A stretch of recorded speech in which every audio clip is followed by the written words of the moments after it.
Hey everyone, how's it going? Here's the deal. Seahawks and Rams are about to face off in the NFC Championship with a trip to Super Bowl 60 on the line. And this debate right here was honestly one of the best I've ever seen about this. Matchup. Kyle Brandt, Isaac Rochelle, and the rest of the crew were fired up, especially talking about the Sam Darnold storyline, a guy who could actually become a Super Bowl quarterback. Man, this feels like a full-on win-or-go-home moment. Everyone's trying to choose between two teams that are playing great football. On one side, the Rams with Stafford and McVay, proven and experienced. On the other, the red-hot Seahawks, a strong defense, and Darnold turning into the ultimate unexpected hero. Let's watch this clip together and break it down. And yeah, get that like ready. Championship, Jamie, Manti, Isaac, and Kyle with you on the Friday before the AFC and NFC title game. That radio call, Kyle, from the Seahawks radio voice when he says, holy catfish. Then I got to go look up catfish and what the characteristics of a catfish are, Kyle. They're bottom feeders, all right? They are negatively buoyant. They have to fight to stay afloat. And why do I feel like that is the perfect... Man, that Seahawks comparison to a bottom feeder fish, a catfish, was hilarious. They're just hanging around, surviving, but always dangerous. Do you think the Seahawks actually make it to the Super Bowl? Or do they fall short at the end? Way to explain the Seahawks-Rams this weekend. It is a great way to explain it. I don't approve of any catfish talk. I don't like it. I'm not into it. I'm not interested in it. I don't even like saying the phrase. But I like saying title game. You know what I'm saying? I like saying third round, third time against these two guys, divisional opponent. I'm into it. It's like holy sashimi from the LA Rams and then holy catfish for the Seattle Seahawks. It's Matt Stafford. Pokeballs. Yeah. It's Matthew Stafford and the Rams against Sam Darnold and the Seahawks on Sunday for the right to go to Super Bowl 60. Earlier this week, the two quarterbacks discussed about the stakes at hand for the NFC Championship. It's always a great environment, great environment. Their fans do a great job. It's a big test playing against their team. We look forward to the opportunity. We're present and understanding what this one means, but at the same time, just attacking it like every other week. Obviously, it's the NFC Championship, so, you know, two best teams in the NFC going at it. So, yeah, it's a really good opportunity to just play good football, you know, have that kind of next opponent, next game mentality, you know. Obviously, we know the stakes, kind of like I said last week, you know, the stakes of the game. You know, it's win or go home at this point, but, you know, we look at it as another game. You know, we trust our process throughout the week and go about it that way. All right, last pass around the table, but if you're Isaac Rochelle, it's the first pass around the table for you with this NFC Championship.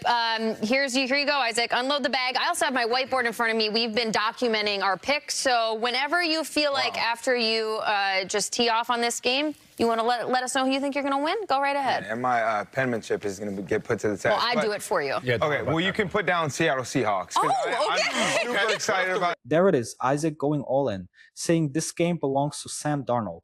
Do you agree? He even talked to a former NFL QB to back up his take on Darnold. Subscribe to the channel if you're into these career comeback stories in football. Seattle Seahawks. And I think this is a Sam Darnold game. That's kind of how I'm thinking about it because I think this just means so much to him. And I was talking to my good friend Jacob Eason yesterday. He played quarterback in the NFL. I'm not a quarterback guru, so I asked him, why is Sam Darnold so good? And what he said was, it's his journey. It's the arc of his career. I mean, you got to look. They have not really been very productive in the playoffs. They have 2 sacks in the playoffs.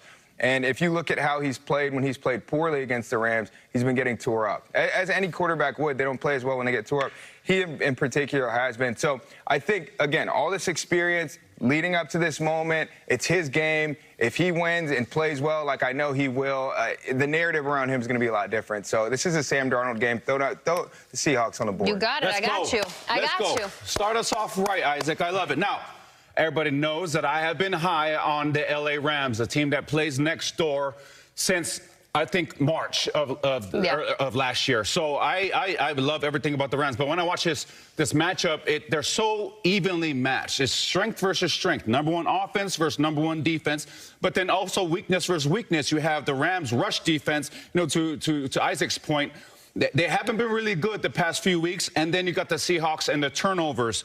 They are so evenly matched that even the score, even the stats are almost identical. Look, they split it. The points, LA Rams 58, Seattle 57. Look at that 7, though. But there's that little last column, the giveaway column. This is the third time in NFL history, guys, that a team that split the regular season series with a combined point margin of 1 or fewer points are meeting for the third time in the conference game. The other 2 times, let's go to 1980 with the Philadelphia defense. And out of these 2 teams, KB, there's only one team that embodies that.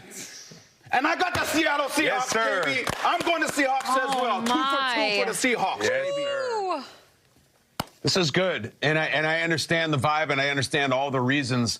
I also just understand Matthew Stafford and what he is doing right now. And Stafford is attempting to do something that is very, very rare, which is win 3 road playoff games and then win the Super Bowl. If Stafford does win that game, all these things that they have had to do, and now they got to go up to Seattle. It sounds like a huge pain in the butt to play up there. It's going to be so loud, so I mean, Matthew Stafford is old. He hasn't got time for all this. You know what I'm saying? Like, he's supposed to have nice, warm, comfortable home games, and yet they refuse to stop, and they Check Kyle out here. Even though he thinks the Rams are better on paper, he's still picking the Seahawks.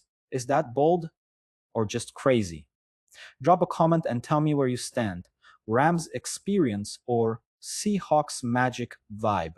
refuse to lose. They are so very difficult to pick against, and that's why part of me doesn't like picking this game, because I really have so much respect for both these teams, and there's this inherent slight and disrespect whenever you pick, oh, you just respected the Rams or Seahawks. I can only promise you I respect both of these teams so much. And I think about Sam Darnold, and this is the biggest game of his life. It's not even close. And I look at the Rams versus the Seahawks. The Rams have a better coach in a vacuum. They have a better quarterback. They have a more famous coach, more famous quarterback. They have Lombardi trophies. They should win this game. And yet I just can't shake the Seahawks. And I really do think it's a moment. And I think it's their defense. And I do think it's their coach. And I do think it's Sam Darnold. He's not going to play perfect. You know that. He's going to miss some throws. He's going to make some mistakes. But I just see something in the Seattle team that is special. I think the Rams are very, very good. I think the Seattle team is special. And I think they're going to be playing in the Super Bowl. I was not prepared. I was not prepared. Wow. I was not prepared for that, Kyle. You know, you do this thing sometimes, Kyle, where we look at rosters. We usually do it earlier in the season, August, September, and we're like, this team on paper, this position group, and you like to go down and really assess how. I think it helps you with your playoff teams at times. Yeah. You just listed off so many prolifically, that's not a word, positive points about the Rams and their offense specifically. Frankly, you could do the same thing on the defensive side. You went coach and quarterback. I'll take you further with the wide receiver group and say, what is JSN if not for Puka Nacua and Devontae Adams? So you're really going to pull with the Seattle. What is changing your mind on that? It must go on the defensive side then, if that's how much you're weighing heavily on the Rams offense. The defense is awesome. And listen, they haven't necessarily been awesome all the time against the Rams. I like that home field. Yeah. I really do. I like the way that they're playing right now. I just think they're so confident. Now, listen, into the roster and the personnel, I don't like that they lost Zach Charbonnet. Yeah. Now, we're into the RB2, and Walker is fantastic. Charbonnet has not had massive games against the Rams this year, but he's a chain mover. He's tough. He's those second set of fresh legs. I don't like that either. And sometimes, you know, you're right, Jamie. When I don't know how to pick a game, I just line up. Who has the better running backs? Who has the better wide receivers? The Rams have a lot of things, a lot.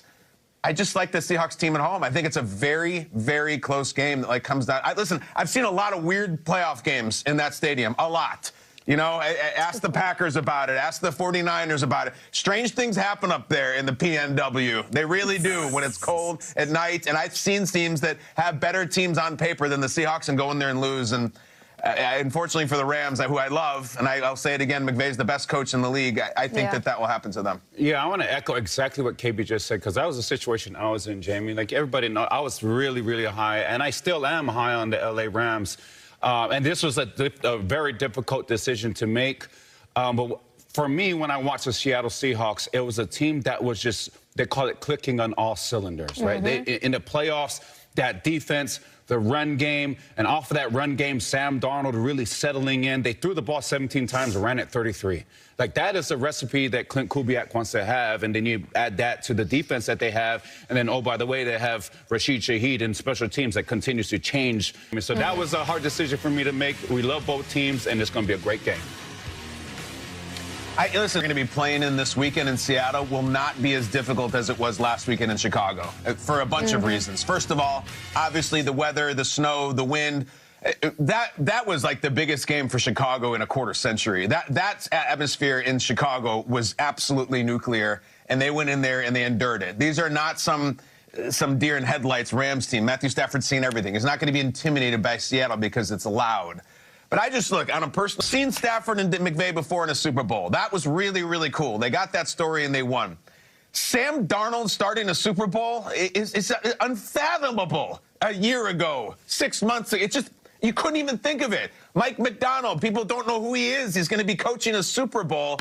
I just think it's far more interesting if Sam Darnold is starting the Super Bowl over the Rams again. And by the way, if you think I'm rooting for what's interesting, wait till you hear my take on the Denver Jarrett Stidhams later in the show. Because if we get Darnold versus Stidham, my head's going to explode. But I'm here for all of that, as you know. Kyle, it's a great point, and it was actually really helpful to contextualize what we do on GMFB as well sometimes. And up and through this playoff run, I have stood 10 toes down in the I don't want to be the clean sweep show, and I always kind of have personal responsibility. But I think I'm gonna write it's a clean sweep for this. 3 straight games without allowing a big passing play, this Seahawks defense is absolutely locked in. And if Darnold wins and makes the Super Bowl, he'll be the first QB from the 2018 draft class to get there. Who would have thought? Seattle Seahawks, mostly because, Kyle, you know, I want to make sure we're uninteresting in the clean sweep category, but I too agree with you on the home field advantage, the defense. This defense for the Seattle Seahawks, screen grab it, Rams. Okay, we're good. Yeah, exactly. This Seahawks team is crazy. They've gone 3 straight games without allowing another team to throw a pass play for more than 20 yards. Yep. It's ridiculous. Like, they get to the quarterback. I'm actually more, they cover, it's everything. But Kyle, I want to bring the Sam Darnold thing back up because we've covered a lot, and frankly, the Matthew Stafford hair flowing in the wind, like we've contextualized what this means for his career a lot. But I want to keep going on the Darnold thing. Bear with me for a couple of seconds while I read a couple things about Darnold. If he does win this weekend, as the 4 of us just predicted he might, he will become the 9th quarterback to start a Super Bowl in a first year with the team. He will become the 3rd quarterback to start a Super Bowl after playing for 5 or more teams. And Kyle Brandt, he would become the first quarterback from the prolific 2018 draft class to start a Super Bowl. And you know the character that involves. When I say a couple of those things when it comes to Sam Darnold, does that ping your interest even more for him appearing in the Bay Area at Super Bowl 60? Yeah, it's unbelievable. I mean, it's also, there's going to be this storyline that, you know, he stood on the sideline for the Niners. He stood there not doing and not playing, and now he's starting. Everything about the Sam Darnold thing is interesting, and the most interesting part will be making people have to talk about him when they don't want to. On the topic of that, you know how I feel about this. I could not give less of a damn if all of us have the same team and someone wants to screen cap. I don't care. And I would say this to social media producers out there. God bless you. I love you. That trick is pretty tired to do the screen cap of, wow, all 4 people picked against us. It's fine. It's efficient. It's eye candy. But isn't your job to come up with new creative things that have to be done on social media? That's been done 1,000 times by 1,000 different social media people before you. Come up with a new gig, and if we get it wrong, if it's the Rams, we'll sit there and be like, great, Rams, screen cap it all you want. I'm not going to be scared away from my pick for the idea that someone's going to screen cap. You think I care? You think any of us care? Go ahead and do it. Is Kyle the social media guru? Kind of. I'll take it. With Isaac Rochelle at the table, I think that's the case. I'm going to need some advice, Kyle. But I love this Sam Darnold narrative. I mean, the thing that's interesting to me, Kyle, you said it. You go, would anybody have picked Sam Darnold to be a Super Bowl quarterback at the beginning of the year? I would argue maybe. I mean, like I said, I mentioned the arc of his career and KOC just gathering football knowledge. And then he goes to a complete football team in the Seattle Seahawks. I'm not overly surprised that this team is playing so well. When he's in good situations and he has a complete team, like I just mentioned, he's successful. I think what we're going to see is people saying, hey, this is a new era of Sam Darnold. Look, if he wins this game and then he goes and plays in a championship, I don't know what quarterback in the NFL is more desirable than Sam Darnold. I mean, he's winning these games. The narrative's gone. Back-to-back 14 regular season wins. I mean, what? Like, I'm kind of like at a loss for words. Right. I think he's that guy if he wins this game. Well, he's that guy because he's on that team, right, Isaac? When you talk about the Seattle Seahawks and what they have, not only on the defensive side of the ball, we can just push that to the side because you already know that when you have a great defense, the floor of your team, it raises, right? You have so much grace offensively when you have a great defense like the Seattle Seahawks does have. But then when you have Clint Kubiak, the offensive coordinator, who has a West Coast approach to his play calling, where it's run the ball, play action pass, and you're throwing the ball to Jackson Smith and Jigbo, who's been electric this year. That's a recipe that you now get that really complements Sam Darnold, what he does extremely well. Because Sam Darnold is a very accurate quarterback, but he's deadly in the play action pass, and the numbers show it. So it's a perfect package for Sam Darnold, who throughout his career, a lot could say, has been through a lot. And when you've been through a lot mentally, there's nothing that can really rattle you. And that's what really impresses me the most about Sam Darnold. Screw the throws, screw the numbers, is no matter how high or how low he gets, because of the stuff that happened to the man outside of the football field, the guy can't be rattled. And when you're representing the 12s that way, I think that's exactly what they need in a quarterback. All right, so I'm going to take the filter off right now, and let's just be plain here. This is not my opinion of Sam Darnold, but the popular opinion about Sam Darnold after last football season was that he was a choker. And that's a very harsh word. It's not that he lost. It's that he choked, and he got nervous, and he got the yips, and that was part of the reasons the Vikings got rid of him. That is an almost impossible thing to shed. Almost impossible. Watch. If Sam Darnold wins this weekend and plays well, and Seattle goes to the Super Bowl, the next 2 weeks will be, do you trust Sam Darnold? And it'll be a lot of people, maybe on our show, picking the Patriots or even the Stidhams to beat the Seahawks because you just can't trust Sam Darnold. You can lose games. You can blow it. The choking thing, right or wrong, from the fans or media is almost impossible to shed. He could win these next 2 games and still live with it. Not from me, but watch, it's out there. Why did I wince when Kyle said I'm going to take the filter off? I was like, no, what's going to come? That's actually pretty fair. You know, we always like to pay attention to, like we said, the headlines, the narrative surrounding these guys. Because we did this play on Mike Macdonald and how well he is known, I always like to keep up a little internet search on Mike Macdonald. Tom Pelissero, the first images, and this is not a... What an incredible discussion. Everyone leaning toward the Seahawks, even while fully respecting the power of Matthew Stafford, Sean McVay, and the Rams' structure. What really stood out to me was how they're talking about Darnold not just as a guy who's improved, but as a potential new main character in the NFL. The praise for the Seahawks defense was heavy, like 3 straight playoff games without allowing a 20-yard pass. That's insane. And Clint Kubiak's play calling has fit Darnold perfectly. This team is starting to look really complete, but here's the truth. If Sam Darnold actually takes this team to the Super Bowl, he's going to shut a lot of people up. I honestly thought his NFL window was closed, and look where he is now. So tell me, do you trust Sam Darnold in a Super Bowl? Drop a comment, hit that like button, and subscribe for more reacts like this.